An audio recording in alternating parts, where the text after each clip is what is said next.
Hello students, आज हम chapter 2 polynomials का एक्सरसाइज 2.3 उसका क्वेश्चन 1 करेंगे। Find the remainder when this polynomial is divided by. यहाँ पर जो भी लिनियर पोलिनोमियल दिए हैं उससे हमें डिवाइड करना है इस पोलिनोमियल को और उसका रिमाइंडर फाइंड करना है। तो ये हम रिमाइंडर थियरम यूज़ करके करेंगे। So let's do first one. First है x+1, तो मतलब इस पोलिनोमियल को हमें x+1 से डिवाइड करना है। मतलब हम रिमाइंडर थियरम यूज़ करते हैं तो क्या करेंगे, x+1 इक्वल्स टू 0 कर देंगे तो हमें x की वैल्यू मिल जाएगी, राइट। तो x की वैल्यू मिल गई हमें, इसलिए हम अब इसे पोलिनोमियल में पुट कर देंगे। मतलब p(-1) फाइंड करेंगे, फिर देखेंगे कि रिमाइंडर क्या आता है।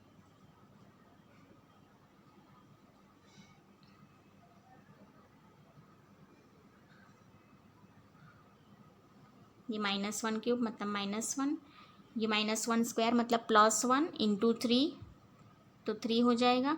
3 इंटू -1 तो ये -3 +1, तो ये -1 +1 कैंसिल हो गया और ये -3 +3 कैंसिल, तो रिमाइंडर क्या मिल गया, 0, राइट। मतलब इस पोलिनोमियल को अगर हम x+1 से डिवाइड करते हैं तो हमें रिमाइंडर 0 मिलेगा। सेकंड वन इज़ x-½ तो पहले हम x की वैल्यू फाइंड करेंगे। x-½ equals to 0, therefore x equals to ½ तो ये जो हाफ वैल्यू मिल रही है वो हम इस पोलिनोमियल में पुट करेंगे और देखेंगे कि रिमाइंडर क्या आता है। सो लेट्स डू p(½ तो ये होगा ½³ plus 3 into half square plus 3 into half plus 1, ½³ मतलब 1/8, ये हाफ स्क्वायर मतलब 1/4 into 3 that is 3/4 plus 3/2 plus 1। Now ये 2, 4 एंड 8 उसका एलसीएम क्या आएगा, 8, तो ये वैल्यू हो जाएगी, यहाँ पर होगा 1 प्लस ये यहाँ पर 2 से मल्टीप्लाई होगा मतलब 3 2 जा 6, यहाँ पर आप 4 से मल्टीप्लाई करोगे तो 4 3 जा 12 और यहाँ पर 8 से मल्टीप्लाई करोगे डिवाइडेड बाय 8, तो ये क्या हो जाता है, 12 + 8 20, 20 + 6 इज़ 26 एंड 26 + 1 मतलब 27। So the answer is 27 divided by 8। Okay, 27 divide by 8, तो ये आपका रिमाइंडर है। Third one is x, so x equals to 0, तो यहाँ पर हम p(0) लिखेंगे। तो जहाँ पर भी x है वहाँ पर 0 पुट कर देंगे। 3 into 0 square plus 3 into 0 plus 1, तो ये हो जाता है 0 plus 3 into 0 is 0, 3 into 0 is 0 plus 1, तो रिमाइंडर क्या मिल रहा है, 1। Now fourth one is x+π, so x+π equals to 0 and therefore value of x equals to -π। जहाँ पर भी x है पोलिनोमियल में वहाँ पर हम -π पुट करेंगे। सो लेट्स डू p(-π), तो ये हो जाएगा -π³ plus 3 into -π² plus 3 into -π plus 1। Okay, -π³ मतलब -π³ ही होगा, ये होगा -3π², सॉरी प्लस 3π², ये होगा -3π प्लस 1। तो अब इसको तो हम आगे सिंप्लीफाई नहीं कर पाएंगे, तो यही आपका रिमाइंडर है। फिफ्थ वन इज़ 5 + 2x, तो पहले x की वैल्यू फाइंड करते हैं। So 5 + 2x equals to 0, therefore 2x equals to -5 and therefore x equals to -5/2। मतलब जहाँ पर भी पोलिनोमियल में x है वहाँ पर हम -5/2 पुट करेंगे। नाउ p(-5/2) करते हैं। सो जहाँ पर भी x है वहाँ पर हम -5/2 पुट कर देंगे। तो यहाँ पर x क्यूब है तो ये होगा -5/2 cube plus 3 into -5/2 square plus 3 into -5/2 plus 1। Okay, -5 cube मतलब -125 डिवाइड बाई 2 क्यूब मतलब 8। ये होगा -5 स्क्वायर है ना, तो ये होगा 25 इंटू 3 इज 75 डिवाइड बाय 2 का स्क्वायर मतलब 4। ये 5 3 जा 15 डिवाइड बाय 2 प्लस 1। अब यहाँ पर देखो डिनोमिनेटर में है 8 4 एंड 2, तो 8 4 एंड 2 का एलसीएम क्या होगा 8 होगा। तो यहाँ पर देखो 125 के नीचे ऑलरेडी 8 ही है, तो उसे तो मल्टीप्लाई किसी से करने की ज़रूरत नहीं है, तो ये 125 ही रहेगा।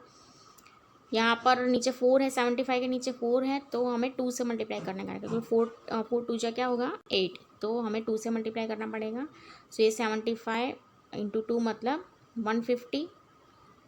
यहाँ पर 15 को किससे मल्टीप्लाई करेंगे हम 4 से, तो ये होगा 60 और 1 को 8 से, तो और उसके बाद नीचे हम लिखेंगे 8।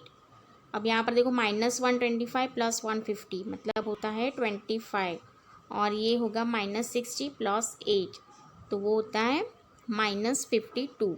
तो -52 प्लस 25 क्या होगा -27 डिवाइड बाय 8। ओके, तो ये जो आपको मिला वो इस पोलिनोमियल का रिमाइंडर है। जब हम 5 + 2x से डिवाइड करते हैं तब हमें ये -27/8 मिलता है। Second question is find the remainder when x³ - ax² + 6x - a is divided by x - a। तो पहले हम x की वैल्यू फाइंड करेंगे। सो x - a is 0, therefore x = a। तो पोलिनोमियल में जहाँ पर भी x है वहाँ पर हम a रखेंगे और रिमाइंडर फाइंड करेंगे। सो p ऑफ a = ये होगा a³ minus a into a square plus 6 into a minus a। तो ये हो जाता है a³ माइनस ये a इंटू a स्क्वायर मतलब ये भी a³ होगा, ये है 6a माइनस a। ये a³ प्लस और माइनस a³ कैंसिल हो गए, 6a माइनस a मतलब 5a। तो ये आपको रिमाइंडर मिलता है। Question 3 is check whether 7 + 3x is a factor of 3x³ + 7x। मतलब ये जो 7 + 3x है वो इस पोलिनोमियल का फैक्टर है या नहीं, ये हमें चेक करना है। तो वो हम चेक कैसे करेंगे, तो पहले हम x की वैल्यू फाइंड कर लेंगे और जो भी x की वैल्यू आती है वो इस पोलिनोमियल में रख कर देखेंगे कि वो वैल्यू जो है फाइनल वैल्यू हमें 0 मिलती है या नहीं। अगर 0 मिल जाती है तो ये 7 + 3x इस पोलिनोमियल का फैक्टर है, और अगर 0 नहीं मिलता है तो वो फैक्टर नहीं है। So let's find the value of x। सो उसके लिए हम क्या करेंगे 7 + 3x = 0, therefore 3x = -7 and x = -7/3। अब ये जो -7/3 है वो हमें इस पोलिनोमियल में पुट करना है और देखना है कि वैल्यू 0 आती है या नहीं।